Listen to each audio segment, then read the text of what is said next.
गांधी वही बनता है जिसकी भगत सिंह बनने की औकात नहीं। गांधी गांधी सब करे, गांधी बने न कोई, एक थप्पड़ गाल पे पड़े, झट से गौर से होए। बगैर शस्त्र के कभी भी आज़ादी नहीं मिलती, चरखे से कभी आज़ादी नहीं आती। तो इतने लाखों क्रांतिकारी जो फांसी पे झूल गए, उनको ये जो मुगली घुट्टी पिलाई जा रही है 70 साल से कि गांधी के चरखे से आज़ादी आई, चरखे से आज़ादी आई। तो अभी यूक्रेन और वहाँ का रसिया का युद्ध हो रहा है, 1000 चरखे वहाँ भेज दो। हल्दीराम के मिक्सचर में भी इतना वो मिक्सचर नहीं है जितना इनके में। इधर से वाड्रा डालो तो उधर से गांधी निकलता है, खान डालो तो गांधी निकलता है, ठीक है, माइनो डालो तो गांधी निकलता है, हर कोई गांधी हो रहा है। तो ये उस नाम को मिसयूज किया जा रहा है, पब्लिक को बरगलाया जा रहा है। हमें कहा जाता था दे दी हमें आज़ादी बिना खड़ग बिना ढाल, और आप देखिए लाठी से तो छत का बंदर और गली का कुत्ता भी नहीं डरता, तो वो गोरे अंग्रेज भला कैसे डर जाते। नमस्कार, मैं ऋषभ अवस्थी और आप देख रहे हैं ओ न्यूज़ हिंदी। आज 23 मार्च की वो तारीख, जो तारीख इतिहास में खून से लिखी गई है। 3 बड़े शहीदों के नाम जो तारीख में लिखे गए हैं, वो तारीख उनका नाम है शहीद भगत सिंह, शहीद राजगुरु, शहीद सुखदेव। इन तीनों ही नाम को लिखने के पीछे बहुत बड़ी कहानी है, और तीनों ही नाम ऐसे हैं कि हर हिंदुस्तानी को याद रखना बहुत ज़रूरी है। क्यों वो ज़रूरी हो जाता है, इन लोगों से बात करेंगे और देखेंगे कि आखिर भगत सिंह, राजगुरु और सुखदेव जिस राजनीति का शिकार हुए, क्या उसको लोग आज भी जानते हैं या पूरी तरह से उसको भुला चुके हैं। सर, एक बार नाम बता दीजिए। ब्रह्मदेव आर्य। अरे जी, बताइएगा कि गांधी इरविन समझौता हुआ था 1931 में। उसके अंदर लगातार जो लोग हैं वो कह रहे थे गांधी जी से कि आप एक बार जो भगत सिंह, राजगुरु और सुखदेव, इनकी जो फांसी है उसको टालने को शामिल कर लो गांधी इरविन समझौते में। गांधी जी ने उन्हें ये कहकर मना कर दिया कि जो कांग्रेस की समिति है वो हमें ये इजाज़त नहीं देती कि इसको हम शामिल करें। तो क्या राजनीति का शिकार हुए ये बलिदान जो उन्होंने दिया देश?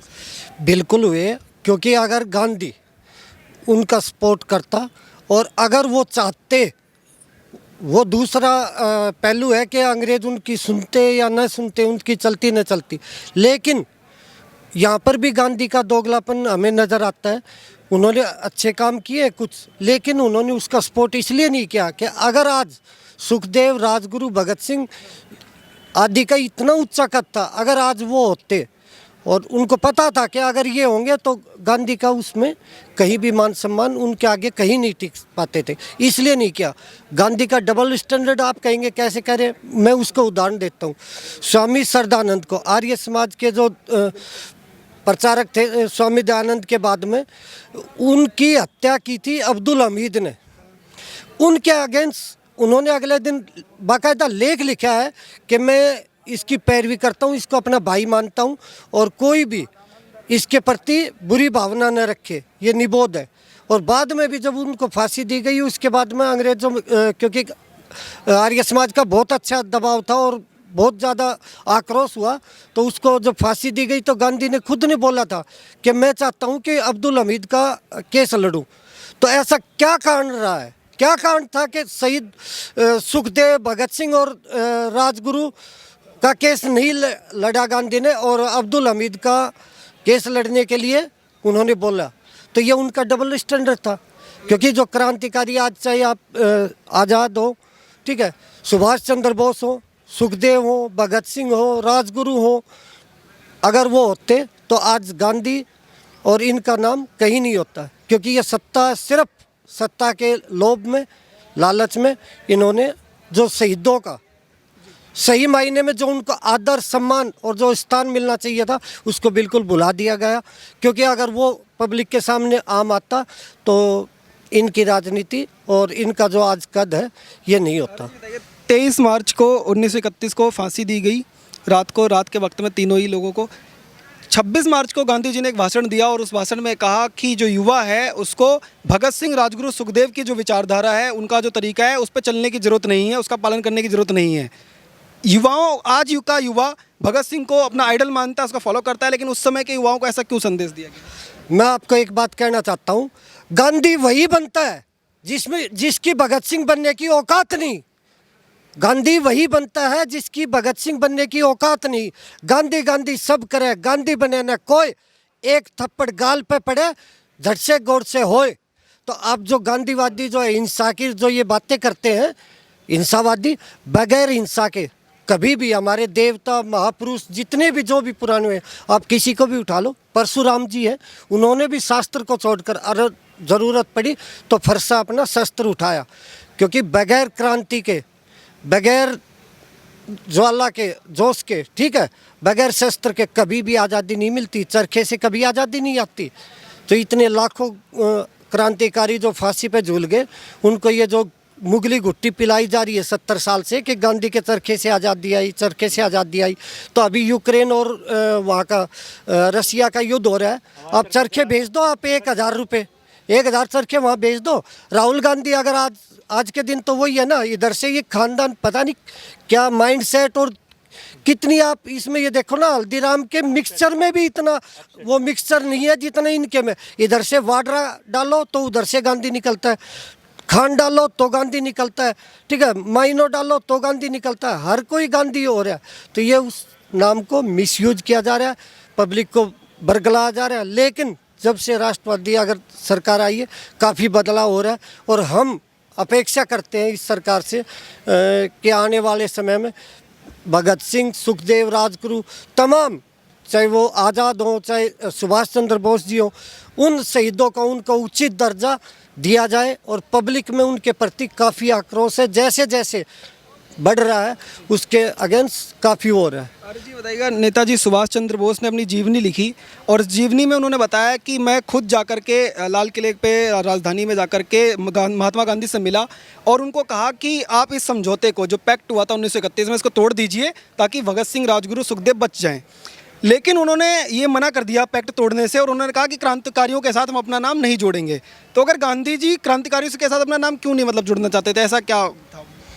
मैं आपको एक बात स्पष्ट कर दूं आज आपको कि कांग्रेस की स्थापना अंग्रेज़ों ने की थी 1857 के गदर के बाद, और ये स्थापना, कांग्रेस की स्थापना ही इस बेस पे की गई थी ताकि जो क्रांतिकारी है, जो क्रांतिकारी विचारधारा के लोग थे, उन पे एक ठंडा पानी उन पे डाल दिया जाए, ताकि वो विचारधारा एक अलग से ज्वलंत रूप न हो, एक बीच में मीडिएटर, आप उसको दलाल भी बोल सकते हो, मुझे कोई अतिशयोक्ति नहीं होगी इस चीज़ को और कहने में। उसका प्रमाण है कि कभी भी आज आप एक नया संगठन देख रहे हो, जैसे जय भीम, जय मीम, उनका उससे कोई लेना देना नहीं है। क्योंकि अगर आप मुस्लिम यूनिवर्सिटी देखो, किसी में भी, अलीगढ़ मुस्लिम यूनिवर्सिटी है, हर यूनिवर्सिटी में 27% कोटा है हमारे जो दलित भाई है, लेकिन मुस्लिम यूनिवर्सिटी में नहीं।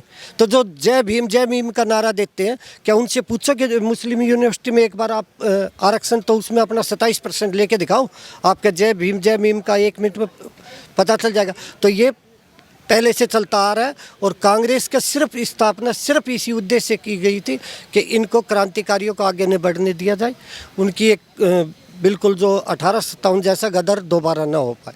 ठीक, उस समय अगर भगत सिंह या सुखदेव और राजगुरु, इनको अगर सम्मान मिलता या आगे इनको मौका मिलता, तो क्या गांधी परिवार जो है उसको खतरा था आगे? बिल्कुल खतरा था, उनका कहीं नाम ही नहीं होता। अगर सरदार पटेल को आज़ादी के बाद भी अगर सरदार पटेल को सम्मान मिलता, अगर वो प्रधानमंत्री होते, तो आज गांधी, नेहरू, इनका ये इतिहास नहीं होता। अगर सुभाष चंद्र बोस होते तो आज गांधी, नेहरू को कोई पूछने वाला भी नहीं होता, उनके नाम से धिक्कारते लोग बाग। उनकी जो गांधी की जिस बकरी को वो बांधता था, बबली, उस बकरी की रस्सी भी आज संग्रहालय में रखी हुई है दिल्ली के बीच में। और सुखदेव, भगत सिंह, राजगुरु जिस फांसी पे, फंदे पे हंसते हंसते झूल गए, जिन्होंने अपने देश के लिए बलिदान दे दिया हंसते हंसते, उनकी वो रस्सी नहीं, ये देश का दुर्भाग्य नहीं तो आप क्या कहेंगे? तो ये एक परिवार द्वारा प्रायोजित, सुनियोजित षड्यंत्र है, जो हमारे क्रांतिकारियों को, बलिदानियों को, सबको भुला दिया गया, और वही चलता आ रहा है अब तक। अब हमें उम्मीद जगी है इस एक राष्ट्रवादी सरकार से, मोदी जी से, जिस तरीके से वो काम कर रहे हैं, योगी जी से, उनसे हम उम्मीद करते हैं कि आने वाले समय में उनको ये यथोचित स्थान मिलेगा, और पब्लिक में वाकई में अभी जोश और उमंग है। जैसे जैसे उनका इतिहास आगे आएगा, वैसे वैसे क्रांति आएगी, और ये गांधी, नेहरू का नाम मिट जाएगा। सर एक बार नाम बताइए। मेरा नाम जगदीश चंद्र अरोड़ा है, मैं शिक्षा विभाग से रिटायर्ड वाइस प्रिंसिपल हूँ, और दशकों से इतिहास से जुड़ा हुआ हूँ। एक विद्यार्थी के रूप में मैंने देखा उस वक्त हमारे शहीदों के स्मरण करने में बड़ी कंजूसी बरती जाती थी, बल्कि उनका और उनके संबंधित इतिहास का दमन किया जाता था। आज़ादी के बाद भी देखा ये क्रम चलता रहा। ये तो गत कुछ वर्षों के बाद जो है ना, देश में सही परिप्रेक्ष्य में ये देखा गया है कि अब शहीदों को स्मरण किया जाता है, जिससे हमारी आने वाली पीढ़ियां समाज के प्रति आशान्वित भी हैं, उत्साहित भी हैं और देश के प्रति उनका संकल्प भी जुड़ा हुआ है। उससे पहले तो इस इतिहास को इतना दबाने की कोशिश की गई कि हमें कहा जाता था, दे दी हमें आज़ादी बिना खड़ग बिना ढाल। और आप देखिए, लाठी से तो छत का बंदर और गली का कुत्ता भी नहीं डरता, तो वो गोरे अंग्रेज़ भला कैसे डर जाते, जिनके बारे में कहा जाता था कि उनका इतिहास था कि उनके साम्राज्य में तो सूर्य कभी अस्त नहीं होता। तो इनको भगाने में हमारे 8 लाख से ज़्यादा शहीदों का बलिदान है, जिसमें ये हमारे अग्रणी थे, चंद्रशेखर आज़ाद, सुभाष जी, नेता सुभाष चंद्र बोस, भगत सिंह जी और न जाने कितने ही ज्ञात अज्ञात शहीदों ने अपने सुख को तिलांजलि दे करके देश को आज़ादी दिलाई है। 2014 के बाद आज के युवकों को शिक्षा के माध्यम से भी, बाकी माध्यमों से भी ये बताया जा रहा है कि इन्होंने ही वास्तव में हमें आज़ादी का अनमोल उपहार दिया और हम इसके कृतज्ञ रहेंगे, हम उनके ऋणी रहेंगे और उनकी समय समय पर स्मृतियों को सजीव करेंगे। आप तो खुद, आपके अंडर में पूरा एक स्कूल आता था, प्रिंसिपल आप रहे हैं, तो शिक्षा के जरिए एक जो नई पीढ़ी आती है उसको कैसे पता लगेगा अपना देश का इतिहास? तो शिक्षा में सबसे बड़ा बदलाव होना जरूरी था कि समय पर जो हमारे लोग, जिन लोगों ने देश के लिए बलिदान दिया, उनको पढ़ाया जाना उतना ज़रूरी है, उनको उचित स्थान जरूरी था, फिर भी नहीं दिया गया। आखिर क्या वजह मानी? आज़ादी के बाद, तुरंत बाद जिस विचारधारा वाले लोगों ने इस देश का शासन किया, उनका हित शायद मुसलमानों की तरफ ज़्यादा था, विदेशियों की तरफ उनका आकर्ष ज़्यादा था और वो हिंदुस्तानियों को, हिंदुओं को और हिंदुस्तान के भलाई को स्थान नहीं देते थे। नतीजा, इतिहास को बिल्कुल दबा दिया गया, जैसे इतिहास के ऊपर कोई बोझ डाल दिया जाता है।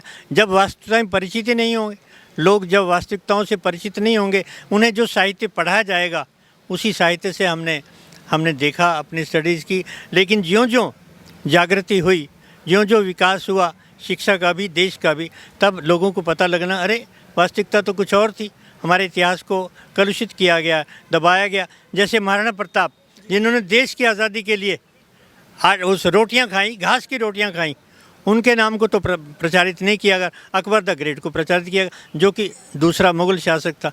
इसलिए आज हम इनसे प्रेरणा लेकर के अपने बच्चों को बता रहे हैं कि ये देश आपका है। इन शहीदों के बलिदानों के फलस्वरूप आपको देश का ये महान आज़ादी के पर्व मनाने के अवसर मिले हैं और आपने फिर इसको जागृत करके और बढ़ाना है। देश को सोने की चिड़िया नहीं, सोने का राजहंस बनाना है और इसमें इनका योगदान बहुत रहेगा। ये बताया ना कि जब एडमिशन होता है तो पहली क्लास, दूसरी क्लास से ही बच्चों को सिखाया जाता है कि हमारे देश के बापू हैं, ये राष्ट्रपिता है, और वहाँ से गांधी जी के बारे में पढ़ाना शुरू होता है। और कोई भी इंसान जिसने देश में योगदान दिया पढ़ाना जरूरी है, पर ये राष्ट्रपिता और बापू वाली जब बात आती है तो तमाम लोग इसका विरोध भी करते हैं कि इस तरीके की चीज़ों पे सवाल भी उठाते हैं। तो क्या वाकई में राष्ट्रपिता का दर्जा जो मिला है वो उचित दिखाई देता है? आज के संदर्भ में उन्हें जो राष्ट्रपिता कहा जाता है, फादर ऑफ द नेशन कहा जाता है, मेरे ख्याल में ये हमारे देश पर अत्याचार है। आपकी जेब में, मेरी जेब में जो नोट हैं उन पर गांधी के फ़ोटो को छापने की क्या ज़रूरत है? और बहुत से हैं, भगत सिंह हैं, चंद्रशेखर आज़ाद हैं, सुभाष चंद्र बोस हैं, जिनके इतिहास के हर पन्ने पर देश के प्रति पूरा समर्पण है, सेवा है। तो उस सिलसिले में गांधी तो कहीं प्रसंग में ठहरते ही नहीं। उस समय हो सकता है हिंदू मुसलमान की एकता करने के उद्देश्य से गांधी जी ने जो किया, लेकिन गांधी जी ने हिंदुस्तान के प्रति कुछ नहीं किया। जब देश का पार्टीशन हुआ तो लाखों लोग बेघर हो गए, लाखों लोग कत्ल हो गए, अपने घर बार छोड़ कर के आए। उस वक्त गांधी की सरकार ने कुछ नहीं किया। और तो और 56 करोड़ पाकिस्तान को दे करके उन्होंने तो हमारे देश को गरीब बनाने की कोशिश की। इसलिए गांधी ना कभी प्रासंगिक था, ना कभी है और ना कभी रहेगा। एक सवाल ये भी लोग पूछते हैं कि क्या 1947 के बाद वो स्थान जो इन लोगों को नहीं मिला, अगर ये मिल जाता तो गांधी परिवार को खतरा होता आगे? देखिए, इन नेताओं की, इन देशभक्तों की, इन शहीदों की कुर्बानियों में ये तो कहीं नहीं कि उन्होंने किसी हिंदू को मारा हो, किसी हिंदुस्तानी को मारा हो। ये किसी नेता पर अटैक कैसे करते? इनका उद्देश्य ये था कि एकता करके वीरता के द्वारा, कायरता के द्वारा नहीं, वीरता के द्वारा देश को नेतृत्व प्रदान करके आज़ादी लो।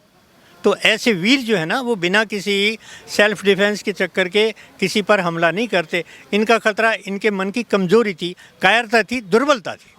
क्या इतने सालों के बाद भगत सिंह को कई अभी भी कई किताबों में ऐसा नोट किया गया और इतिहास में भी उनको आतंकवादी तक लिखा गया इस देश के अंदर, तो क्या ये सबसे बड़ा अपमान नहीं था किसी देशभक्त के लिए कि उसको आतंकवादी लिख दिया जाए उसी के देश में? ये तो हमारे देश में उनका सबसे बड़ा अपमान है। लेकिन अब खुशी की बात है कि नई शिक्षा नीति के अंतर्गत ये सरकार जो है शिक्षा में इनको हाईलाइट कर रही है, ताकि आने वाली पीढ़ियां उनको देख करके उनसे प्रेरणा लेंगी और भारत के उज्जवल भविष्य को आगे बढ़ाने में अपना भरपूर योगदान देंगी। क्योंकि मैं कहा करता हूँ, देश हमें देता है सब कुछ, हम भी तो कुछ देना सीखें। जीवन है सुख दुख का संगम, सहज भाव से लेना सीखें। जब बच्चों को वास्तविकता का आभास होगा तो देश के लिए कुछ करने को कटिबद्ध हो जाएंगे, कमर कस करके आगे बढ़ेंगे और हमारा देश आगे बढ़ेगा। आओ झुककर सलाम करें उनको जिनके हिस्से में ये मुकाम आता है। खुश नसीब होता है वो खून जो देश के काम आता है। तो इनकलाब जिंदाबाद का जो नारा दिया था, उसको वो सही मायने में उसका जो उन्होंने बलिदान दिया है, उनकी सच्ची श्रद्धांजलि उनको हमारी यही होगी कि हम उनको यथोचित स्थान दें अपने इतिहास में, पुस्तकों में, और अपने आने वाली पीढ़ी को बताएं कि उन्होंने जो बलिदान दिया। क्रांति हमेशा क्रांति आती है, ठीक है, आज़ादी ऐसे नहीं आती, उसके लिए क्रांति की ज़रूरत है। क्या भाई? तो यही कहेंगे कि उनको आने वाली हम सरकार से भी यही करेंगे कि जो उनको स्थान जो अब तक नहीं मिला वो हर पाठ्यक्रम में, किताबों में उसको पूरा स्थान दिया जाए। आपके आने से पहले 2 पंक्तियाँ गाई थी मैंने। प्रणाम उन शहीदों को जो खो गए, प्रणाम उन शहीदों को जो खो गए, वतन को जगा कर जो खुद सो गए, प्रणाम उन शहीदों को जो खो गए, प्रणाम प्रणाम प्रणाम हो। ये बताइएगा, भगत सिंह जी जो हैं वो खुद भी आर्य समाज से आते थे। हाँ जी। आर्य समाज जो है, क्या उनका योगदान आज भी याद रखे हुए हैं? आर्य समाज में सभी शहीदों का विशेष सम्मान होता है, जितने भी थे, क्योंकि आर्य समाज सबसे बड़ा राष्ट्रवादी संगठन है। और शहीद भगत सिंह तो एक आर्य समाजी परिवार से आते थे। उनके दादा चौधरी अर्जुन सिंह ने इनका यजोपवीत संस्कार कराया था और वो पूरा का पूरा परिवार क्रांतिकारी था, देशभक्त था और कट्टर आर्य समाजी परिवार था। इसलिए भी आर्य समाज का तो उनसे और विशेष लगाव है ही। अपने अगर बात करें कि आपको लग रहा है इतिहास के अंदर जो जगह सम्मान जो भगत सिंह को, राजगुरु को, सुखदेव जी को जो मिलना चाहिए था, क्या वो वाकई में मिला? ना जी, उसका तो 1% भी नहीं मिला। वास्तव में जानबूझकर इनका उज्जवल इतिहास छुपाया गया है। अगर बिल्कुल ही ना दिखाते, इनका किताबों के अंदर, सिलेबस के अंदर हम पढ़ते थे, ज़्यादा से ज़्यादा 1 पेज का कहीं मिलता था, और उन परिवारों के उससे भर दिया इतिहास को, जैसे किसी एक ही परिवार ने देश को आज़ाद करा दिया, बाकी किसी का कोई योगदान नहीं। इसमें तो योगदान इतने लोगों का था, और जिनका विशेष योगदान था उनको जानबूझकर बुलाया गया है, क्योंकि लोगों का प्यार इतना था इनके प्रति। अगर सही इतिहास को दिखाया जाता तो शायद उनकी अपनी इतने फेमस ना होते पर, और उनकी इमेज इतनी ना बन पाती। उनकी इमेज के सामने इनकी इमेज एकदम से दब जाती है। और ये एक बनी हुई बात भी है। देखो, मैं छोटा सा एक महाभारत का उदाहरण देता हूँ। जिस समय तालाब में छुप गया था दुर्योधन, उसके सारे योद्धा मारे गए थे, तालाब से निकल के आया, उसको कुछ कहा कटु शब्द, तो तब उसने युधिष्ठिर से एक बात कही थी, भाई युधिष्ठिर, ऐसा है तुम युद्ध जीत गए हो, मैं हार गया, मेरे सारे योद्धा मारे गए, सिर्फ मैं बचा हूँ, मेरा थोड़ी देर में अंत हो जाएगा, राज तुम्हारे हाथ में आ जाएगा और इतिहास को तुम अपने ढंग से लिखवाओगे, भाई जैसा चाहो वैसा लिखवा लियो। तो मैं दुर्योधन से सहमत नहीं हूँ, ना मैं उसका वकील हूँ, लेकिन दुर्योधन की ये बात ज़रूर सही थी। इसी तरह 1947 में राज जिनके हाथ में आया, उन्होंने इतिहास को अपने ढंग से लिखवा दिया और देश के लोगों तक उन क्रांतिकारियों की, उन देशभक्तों की वो बातें नहीं पहुंचने दी जो पहुंचनी चाहिए थी सब तक। इसका मलाल तो आज के युवा बातों बातों में भी करते हैं और लोगों का दर्द तो छलकता है बातों बातों में भी। आज के समय में अगर सरकार की बात करें, जो 2014 के बाद मोदी सरकार आई, क्या उसके बाद देश में कुछ बदलाव दिखाई दे रहा है या आज भी वही उसी तरह से क्रांतिकारियों की जो आवाज़ें पहले दबी हुई थी उन्हीं को उसी तरह से इतिहास को दबाया जा रहा है? वास्तव में सच्चाई है और आर्यों का काम है सच बोलना। 2014 के बाद में बहुत बदलाव आया क्रांतिकारियों के प्रति, जो रवैये थे सरकारों के। आज जिस ढंग से पूरे देश में शहीद भगत सिंह के बलिदान दिवस को मनाया जा रहा है, शायद 14 से पहले तो कभी हमने सुना नहीं कैसा मनाया गया हो, या तो हमारी जानकारी कच्ची है या भाई होया नहीं होगा। लेकिन क्रांतिकारियों को, देशभक्तों को, जिन जिन का योगदान था, चाहे वो कांग्रेस के लोग भी थे जो उपेक्षित किए गए, इस सरकार के आने के बाद में उनको मान सम्मान और उसमें काफ़ी बदलाव तो आया है। सर एक बार नाम बताएंगे अपना? मेरा नाम सुखचंद काद्याण है और मैं बीएसएफ से रिटायर्ड हूँ। भगत सिंह और राजगुरु सुखदेव, इन लोगों की जो इतनी कम उम्र में देश के लिए बलिदान दे दिया, क्या कुछ ऐसी चीज़ें हैं जो जानबूझ करके देश के सामने नहीं आ पाई जो आज आने की ज़रूरत है? हाँ देखो, इतिहास में तोड़ मरोड़ तो हमेशा से होता रहा है। जिनका शासन रहा है उन अपने मुताबिक ही इतिहास लिखा है, शायद वो जगह नहीं मिल पाई उनको। और आज तक भी ये नहीं कहता कि कांग्रेस का ही टाइम बहुत सी पार्टियाँ आई, अब बीजेपी है, देशभक्त पार्टी है, लेकिन वो स्थान अब तक उनको नहीं मिल पाया। लेकिन लोगों में इतना जुनून है, ये जितने भी लड़के हैं ये अपनी मर्जी से हर साल डोनेट करते हैं। तो इस बार एम्स की टीम आई हुई है और बीएसएफ का स्टाफ है और ये बीएसएफ को डोनेट किया जा रहा है। सर एक बार नाम बताएंगे? मेरा नाम सूरज गहलोत है, गोपाल नगर वार्ड। ये बताइएगा सर कि भगत सिंह जी का आज शहीदी दिवस है, सुखदेव, राजगुरु, इन तमाम लोगों ने शहादत दे दी देश के लिए, पर क्या उन्हें वो स्थान मिल पाया जो मिलना चाहिए था आज़ादी के बाद? आज़ादी के तुरंत बाद तो वो स्थान नहीं मिला, लेकिन अब इस चीज़ में बहुत फ़र्क है। भगत सिंह, सुखदेव और राजगुरु जो युवा अवस्था में हमारे देश के लिए शहीद हो गए, आज उनको जगह जगह याद किया जाता है। हम सब अपने बच्चों को इनके बारे में बताते हैं और पहले से और अब में बहुत फ़र्क आ गया इस चीज़ का। हाँ जी। तो आगे भी भगत सिंह और इनके जो दिए हुए जो इनके रास्ते थे उन पे आगे लोगों को चलने की जरूरत है? बिल्कुल ज़रूरत है और मैं लोगों से अपील भी करूँगा कि इनके दिखाए हुए रास्ते पे चले और इनका सम्मान करें, इनको श्रद्धांजलि दें। भारत माता की जय! भारत माता की जय! वंदे मातरम!